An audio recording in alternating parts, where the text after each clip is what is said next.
Masih balita disuruh ngemis hingga kelelahan, sang ibu malah asyik tidur.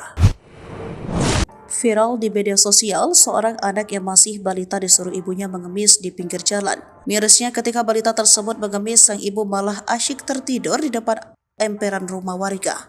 Momen saat balita tersebut mengemis di pinggir jalan kemudian direkam oleh warga dan kini rekaman itu viral di media sosial, salah satunya akun xreport.id. Dalam cuitan itu disebutkan video yang menampilkan balita mengemis itu terjadi di wilayah Wirosari, Kabupaten Grobogan, Jawa Tengah. Balita disuruh ngemis sampai ketiduran, saking capeknya. Sedangkan ibunya asik tidur sendiri. Sekitaran pabrik Pungkok, Wirosari, Kabupaten Grobogan, Jawa Tengah, isi cuitan akun tersebut. Dalam unggahan tersebut, akun itu membagikan dua video berdurasi masing-masing 9 detik. Pada video pertama, terlihat seorang anak perempuan duduk di tepi jalan yang ramai dengan warga yang hilir mudik.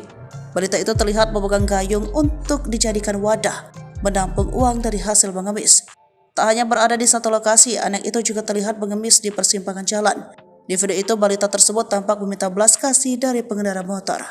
Sementara dalam video itu pula terlihat seorang wanita tertidur di depan toko yang disebut-sebut sebagai ibu dari anak tersebut. Dalam tayangan video kedua, terlihat anak perempuan tersebut tertidur setelah mengemis. Ia tertidur di pinggir jalan yang ramai warga. Ia tampak sangat kelelahan sehingga tidurnya begitu pulas meski dengan alas batu kasar.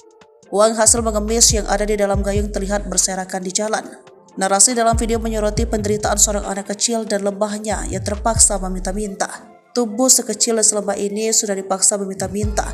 Isi narasi dalam video itu. Kini video tersebut sudah ditonton lebih dari 7.000 tayangan. Sontak unggahan itu ramai oleh komentar-komentar warganet. Download Tribun X sekarang, menghadirkan lokal menjadi Indonesia.